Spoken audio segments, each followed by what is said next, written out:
시편 8편은 그 다윗이 지은 시로서 하나님을 찬양하는 그런 시가 되겠습니다. 1절부터 2절까지는 자연에 나타난 하나님의 영광에 대해서 찬양하고 3절부터 8절까지는 인간에게 나타난 영광을 찬양하고 있습니다. 1절에 보면 여호와 우리 주여 주의 이름이 온 땅에 어찌 그리 아름다운지요 주의 영광을 하늘 위에 두셨나이다. 하나님께서 우리 인생, 이 자연이나 이런 모든 인생을 창조하신 목적은 하나님께 영광을 돌리기 위한 것입니다. 그래서 이렇게 하늘과 땅에 나타난 주님의 영광, 이 모든 세계, 그것을 보면서 정말 우리가 찬송하지 않을 수 없는 그런 것이다. 그래서 이와 같이 정말 하나님의 지으신 모든 아름다운 세계는 하나님의 영광을 선포하고 있다고 하는 것입니다. 인간이 만들어 놓은 그런 인간의 세계의 작품들도 아름답지만 그러나 자연적인 것이 더 아름다운 것은 우리가 산이나 강이나 온 세계를 다 보아서 능히 알 수 있는 것입니다. 우주선을 최초로 타고 바깥으로 나간, 이 지구에서 바깥으로 나간 사람은 소련의 가가린이었습니다. 그 소련의 가가린은 우주선을 타고 지구 바깥으로 나가서 뭐라고 얘기를 했냐면 하나님을 찾아오니까 하나님이 안 계시다. 하나님이 안 계시대. 그렇게 얘기를 했습니다. 근데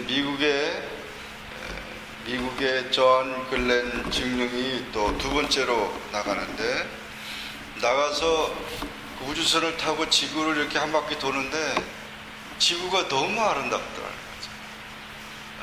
우리가 지금 이 천체를 보면서 그 별들이 그냥 아름다운데, 근데 우주선을 타고 가서 지구를 보니까 엄청 지구가 아름답다는 거죠. 지금은 이제 우리가 나사 연구를 통해서 다 우리가 알기 때문에 지구가 왜 아름다우냐, 울긋불긋 다 이렇게 달이 아름답다지만 달보다 더 지구가, 바다나 이런 것이 너무 아름답다는 것입니다. 우리는 하나님이 지으신 세계가 이렇게 아름다운 세계, 그 세계 속에 우리 인생들을 살게 하셨고, 이 지구를 볼 때도 아름다운데 온 우주가 이렇게 하나님이 지으신, 창조하신 그런 모든 것들을 우리가 볼 때 주의 영광을 선포하고 있다는 것입니다. 2절에 보면 주의 대적을 인하여 어린아이와 젖먹이 입으로 말미암아 권능을 세우시며 이는 원수와 보수자로 잠잠케 하려 하심입니다. 그래서 이와 같이 이 모든 찬양을 어린아이들에게 젖먹이의 입으로 그렇게 찬양하겠다. 이 어린아이들은 겸손하고 정직하고 신뢰심이 강하고 자연을 즐깁니다. 이 어린아이들의 특징은 자연 속에서 자연을 더 가까이 하고 자연을 좋아하는데, 이 어린아이를 입을 통해서 하나님을 찬양하겠다. 우리는 이와 같이 하나님의 지으신 모든 세계를 보면서 어린아이 같이 겸손함으로 또 정말 신뢰함으로 그렇게 자연을 즐기는 그런 삶이 되어야 합니다. 자연을 사랑하고 어린아이를 사랑하는 사람은 악한 사람이 없다. 악한 사람. 우리가 참 자연 속에서 어린아이들의 그런 모든 것을 보면서 이와 같이 하나님의 영광을 우리가 이제 느껴야 되겠다는 것입니다. 3절에 주의 손가락으로 만드신 주의 하늘과 주의 베풀어 주신 달과 별들을 내가 보니 하나님이 창조하신 주의 손가락으로 만들었다. 그 하늘과 별, 달과 별들 모든 자연의 아름다움은 하나님의 영광을 선포하고 있다고 하는 것입니다. 4절에 보면 사람이 무엇이 간데 주께서 저를 생각하시며 인자가 무엇이 간데 주께서 저를 권고하시나이까. 저를 천사보다 조금 못하게 하시고 영화와 존귀로 관을 씌우셨나이다. 이 사람들을 봐도 정말 주의 영광이 나타난다는 것입니다. 지금 70억의 인구가 살고 있지만 똑같은 사람, 쌍둥이는 좀 있다고 그러지만 쌍둥이도 전혀 똑같지 않다는 거죠. 그 70억의 인구를 다 개성이 있게 그 영혼을 한 영혼을 천하보다 귀하게 하나님이 만드셨기 때문에 그 사람을 보고도 우리는 하나님의 영광을 이제 발견할 수가 있다는 것입니다. 우리 몸의 그 세포가 6조 억개라 된답니다. 그 세포가 자꾸 죽고 또 태어나고 죽고 태어나고 하는 우리 피부가, 우리 세포 자체도 하나님이 다 만드신 거죠. 그래서 이와 같이 그 하나님이 만들었지만 하나님의 은혜를 알지 못하고 하나님을 신뢰하지 않는 인생은 허무합니다. 그래서 성경에도 이사야 40장 6절에 보면 인간은 풀과 같다. 풀과 같이 사라지는, 아침에 피었다가 사라지는 꽃과 같고, 시편 62편 9절에도 인간은 헛되다. 다윗도 그랬고 솔로몬도 인간의 모든 헤아리의 삶은 헛되고 헛되도다 그랬습니다. 고린도후서 4장 7절에도 사도 바울은 인간은 질그릇 같다. 질그릇 같아서 깨져버리면은 인간은 좀 의미가 없고, 야고보 사도도 인간은 안개와 같다. 안개와 같다. 이렇게 인간 자체를 보면은 참 풀과 같고 헛되고 질그릇 같고 안개 같고 그런 인간이지만 하나님의 은혜를 알고 하나님의 보호하심과 하나님의 사랑을 받는 인간은 위대하다는 거죠. 그래서 이와 같이 정말 하나님이 특별히 사랑하죠. 우리가 천지 창조에서도 보면 하나님께서 모든 창조를 다 한 다음에 마지막에 사람을 지으셨어요. 아담과 하와를 지었는데 이렇게 이 하나님이 지어진 모든 세계를 다스리라고 했고, 여기 보면 천사보다는 조금 못하게 지었지만 영화와 존귀로 관을 씌우셨다. 인간의 그 정말 하나님께서 인간을 만드신 것은 참으로 하나님의 걸작품, 하나님의 작품이다.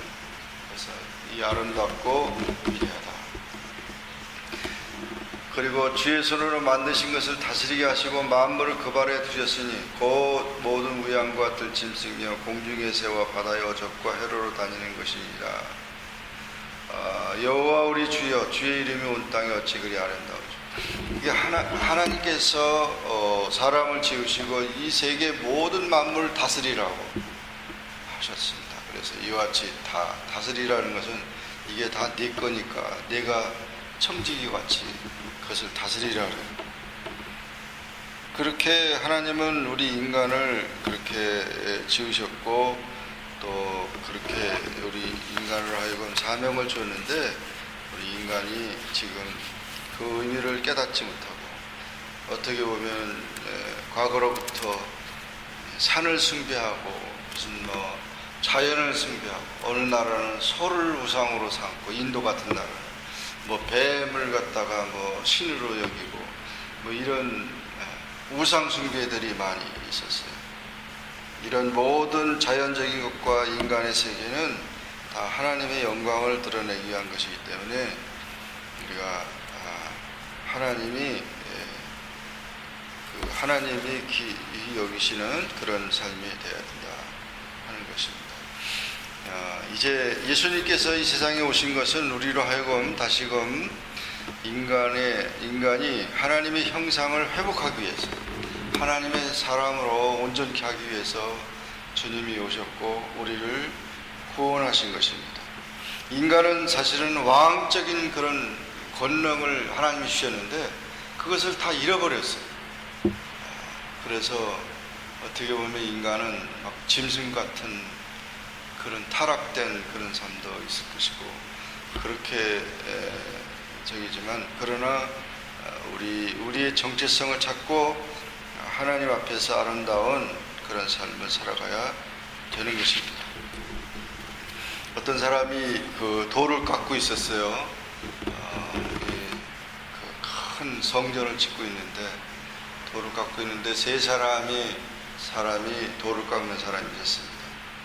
그 사람에게 물었어요. 당신 뭐 하고 있어요? 그랬더니 나 밥 벌어 먹기 위해서 이 돌을 깎고 있다고. 돌 깎는 일이 얼마나 힘들어요. 그렇게 얘기를 합니다. 또 한 사람은 당신 뭐 하고 있냐고. 할 일이 없어서 그냥 이걸 하고 있다고. 그저 마지못해 하고 있다고. 또 한 사람한테 물었습니다. 당신은 뭐 하고 있냐 그랬더니 나는 하나님을 위해서 성전을 짓고 있다. 자기가 하는 일들이 하나님의 세계 속에서 하나님이 지금 나에게 주어진 일을 내가 하고 있다고 그렇게 자기의 삶을 얘기를 했습니다. 우리 인생은 하나님과 관계되지 않는 한 우리의 삶은 다 똑같은 것 같아도 위대해지지 않습니다. 하나님과 함께할 때 그 삶이 위대해지고 그것이 영광이 나타나게 되는 것입니다. 고린도전서 10장 32절에는 사람이 무엇을 먹든지 마시든지 무엇을 하든지 다 하나님의 영광을 위해서 하라 그랬어요. 인생이 사는 목적은 하나님의 영광을 돌리기 위한 것입니다. 우리가 태어나고 존재하고 생활하고 만약 우리가 사실 이 세상을 떠나 죽는 그것까지도 하나님의 영광을 돌리는 것입니다. 이 생의 목적을 바로 깨닫게 돼야 돼요. 왜 살아야 되느냐, 또 왜 내가 이것을 해야 되느냐 하는 것이 그것을 바로 깨닫지 않으면은 이 인생이 위대함을 찾을 수가 없다는 것입니다. 결국 그것은 우리 인생의 위대함은 영혼의 위대함이에요. 영혼이 하나님을 찬양하고 하나님을 섬기는 그 영혼의 위대함이 있어요. 인간이 육신적으로 자랑할 것이 아무것도 없어요. 인간이 아무리 힘을 세다고 그러지만 사자처럼 힘세지 못하고 호랑이처럼 힘세지 못하고 코끼리처럼 힘세지 못합니다. 인간이 아무리 정말 위대하지만 이 새처럼 날 수도 없고 다 그렇다. 그런데 하나님이 지혜를 주셔서 코끼리도 제압할 수 있고 사자도 잡을 수 있고 공중에 나는 새처럼 비행기를 만들어서 이제 달릴 수 있는 게 다 하나님이 우리에게 지혜를 주시고 우리를 위대하게 만들었기 때문이죠. 결국 하나님 안에서 우리 삶은 더 영광스러운 존재가 된다는 사실을 잊지 말아야 합니다. 하나님이 함께하는 가정이 영광스러운 가정이요, 하나님이 함께하는 사람이 영광스러운 사람이다. 또 이런 존귀한 자다, 이런 사실을 깨닫고 하나님이 우리를 사랑하고 우리를 붙드시고 우리와 함께 하시는 것을 감사하는 그런 삶이 되고 하나님께 영광 돌리는 인생이 되어야 될 것입니다.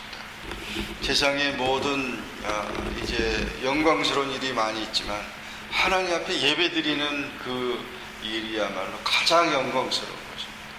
가장 하나님 기뻐하시는 것입니다. 우리 어떻게 보면 우리 인생은 이 세상에 하나님을 예배하기 위해서 존재하고 하나님을 예배하기 위해서 우리가 이렇게 이 세상에 와 있다는 사실을 우리가 잊지 말아야 합니다. 세상에 모든 지어진 만물이나 또는 짐승들 다 위대한 것 같지만 하나님께 예배를 찬양하고 하나님 영광을 돌리긴 하지만 예배는 그들이 하지 않습니다. 예배는 오직 구원받은 하나님의 자녀들만이 예배를 드릴 수 있는 것입니다. 이 사실을 우리가 기억하고 하나님을 우리를 영화롭게 지으셨다, 이 사실을 확신하면서 오늘도 하나님을 기쁘시게 하는 귀한 삶이 되기를 주의 이름으로 축원합니다. 기도하겠습니다. 주님 감사합니다. 하나님 저희들을 사랑해 주셔서 오늘도 기도로 하루를 시작하게 하시니 감사합니다. 오늘 시편 8편의 말씀을 통하여 자연을 지으신 하나님, 또 인간을 지으신 하나님, 영광을 받으시는 하나님, 또 그 아름다움과 그 모든 존귀함을 통하여 영광을 받으신 하나님, 하나님이 아름답게 하시고 하나님이 귀하게 여기실 때 우리가 귀하고 아름다운 존재가 된다는 사실을 깨달았습니다. 주님, 오늘도 주님을 찬양하기를 원하며 주님의 말씀 안에 사는 주 인생들이 다 되게 하여 주옵소서. 예수님의 이름으로 간절히 기도합니다. 아멘. 하늘에 계신 우리 아버지여, 이름이 거룩히 여김을 받으시오며 나라 임하옵시며 뜻이 하늘에서 이룬 것 같이 땅에서도 이루어지이다. 오늘날 우리에게 일용할 양식을 주옵시고 우리가 우리에게 죄 지은 자를 사하여 준 것 같이 우리 죄를 사하여 주옵시고 우리를 시험에 들게 하지 마옵시며 다만 악에서 구하옵소서. 대개 나라와 권세와 영광이 아버지께 영원히 있사옵나이다. 아멘.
손가락으로 만드신